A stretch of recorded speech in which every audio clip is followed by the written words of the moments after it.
But democracy is also being open-minded and being free to express your opinion. People's voice is very important, and your voice, my voice, and everyone else's voice is very important.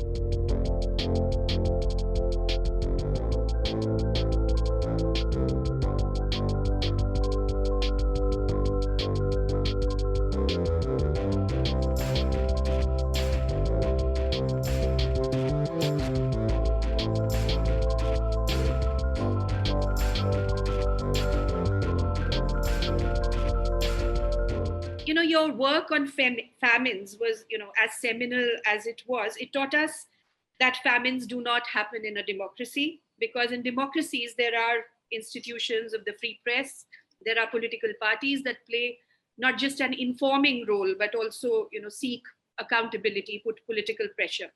Now we are in a pandemic now, and democracies, including where you are right now, the US and India, have responded in very slow and heavy footed ways. So, in India, for instance, we had that terrible spectacle of the migrant exodus after the first wave. And in the second wave, we've had deaths due to oxygen shortages, many of them preventable. Yeah. So, what makes in Indian democracy, the free press not so decisive?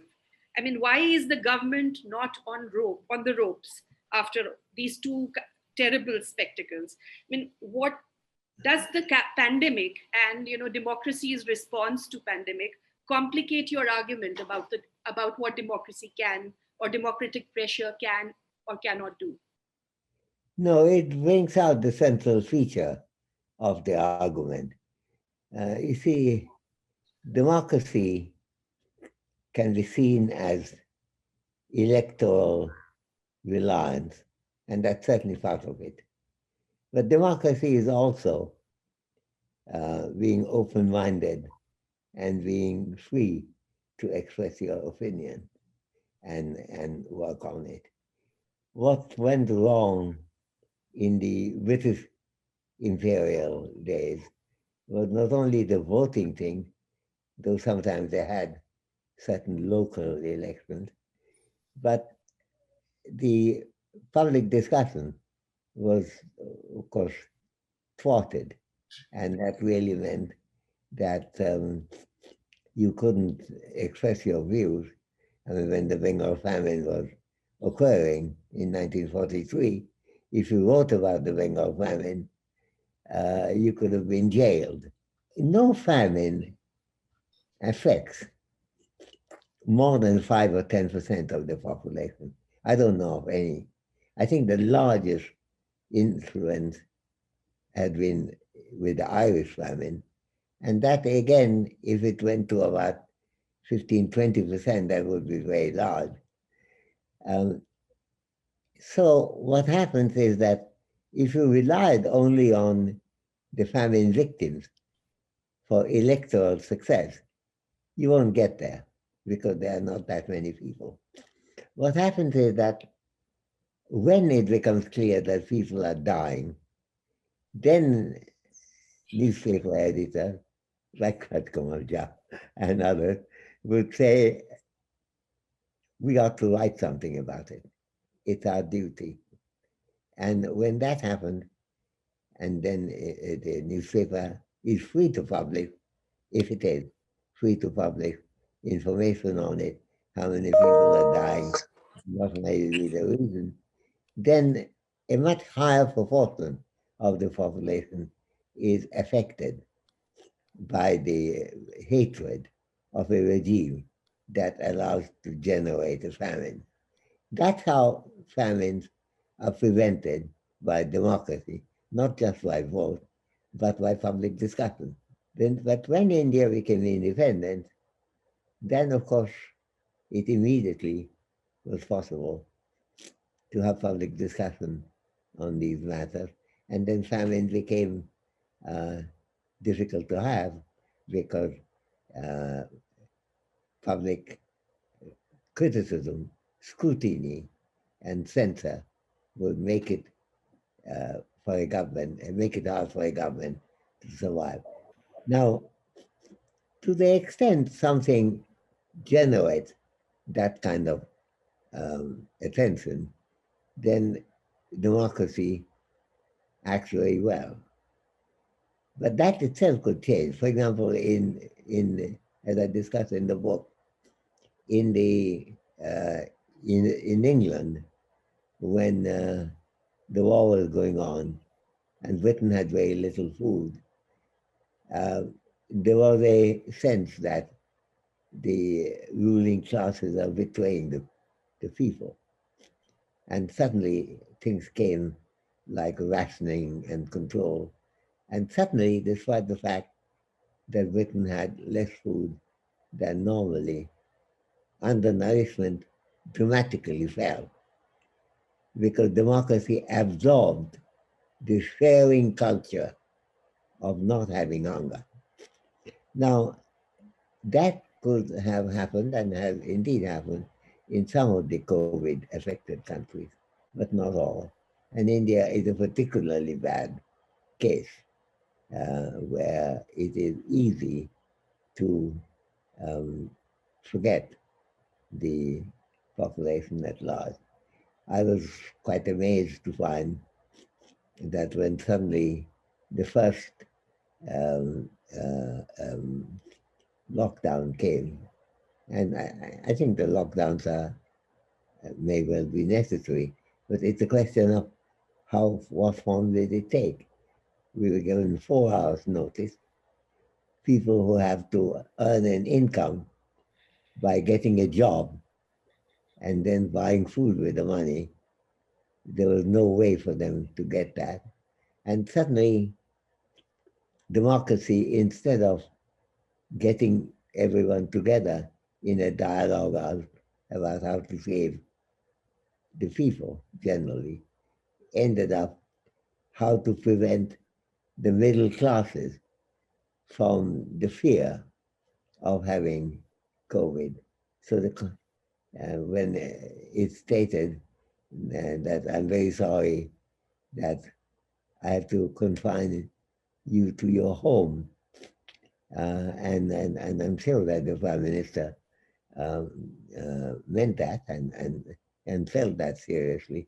But of course, the fact is that great many people ready to who were going to be affected by COVID didn't have a home in which they could be confined, and they were far away from their home. They didn't have an income. They didn't have a shack in which they could put their head in.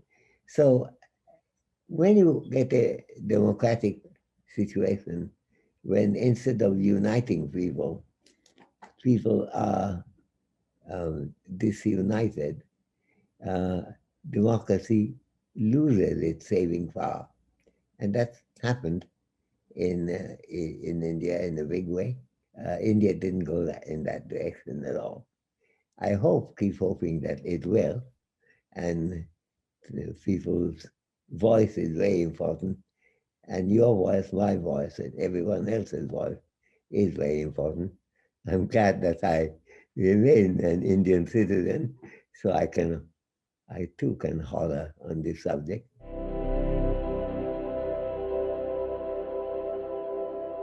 Do you think judiciary as an institution failed to save his life? I think the answer to the second question seems to be yes, because he was a philanthropist. He was working tirelessly for saving people, and the government, instead of providing him protection, seemed to chastise him, make his life difficult by legal means. And one result of it was that he was much more in a fragile state than he need not have been. And that had something to do with his death. I don't know exactly about him. My friend Rodriguez knows him a lot more. And he, I know, was very upset that because of the basic protection, health and support that he expected this Jesuit priest to get, that he didn't get. And it's very unfortunate. I shouldn't think of myself only, but to the extent I do, it's a great disappointment. I knew a great deal about him, and I was hoping that I would visit him and come to know him, because I have every reason to admire him. Unfortunately, that will not now happen.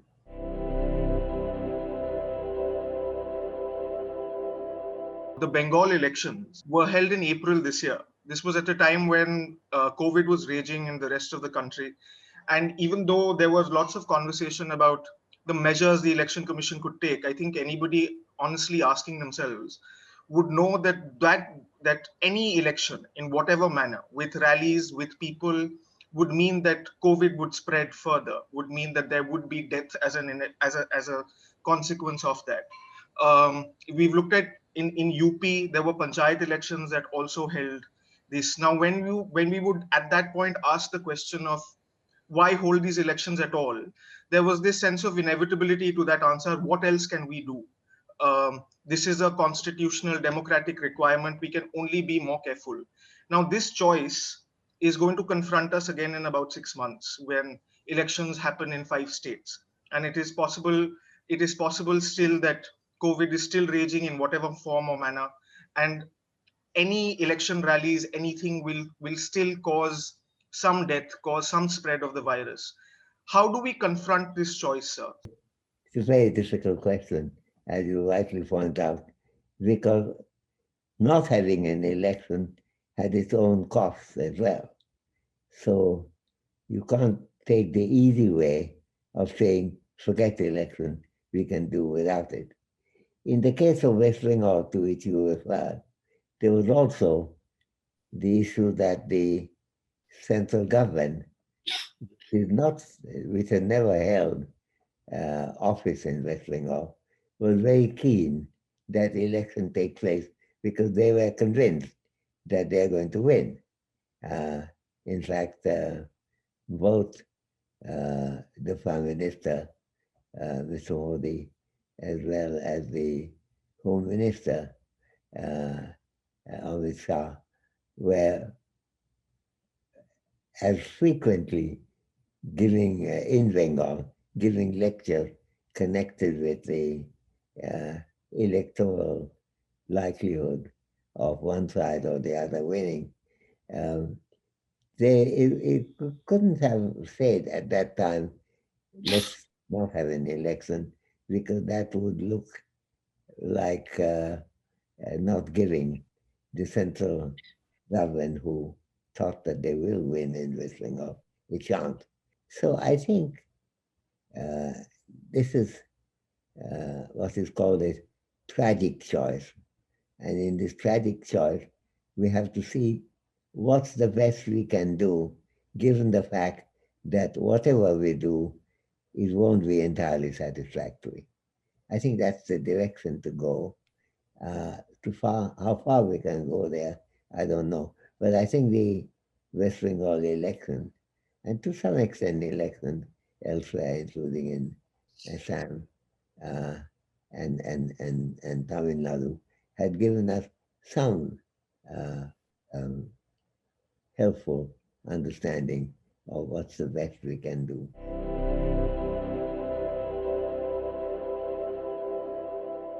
Santiniketan was one of the great experiments in alternative education. And, we've got you from there. We've got Mahashweta Devi, Satyajit Ray.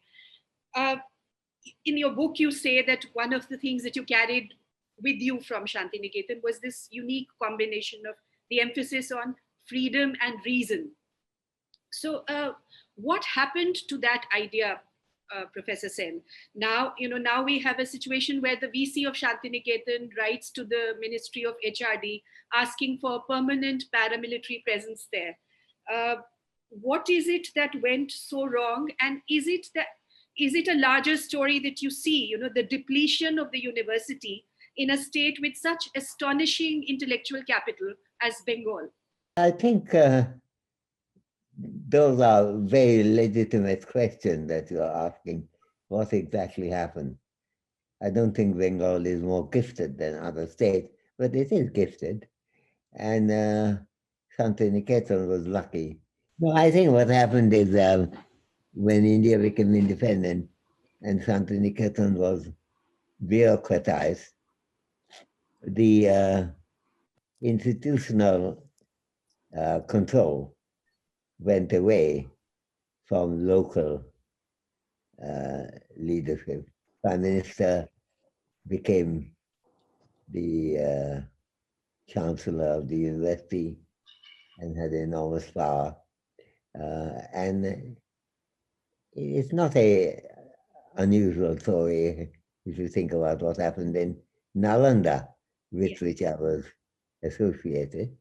So it became a bit like every other university in India today. If the government approves, it will go. If the government doesn't approve, it will not. But on top of that, Santiniketan started taking some liberty. So I have to say that I felt rather disappointed the way not the fact only that it's the central government which runs the university, but also the way it runs it.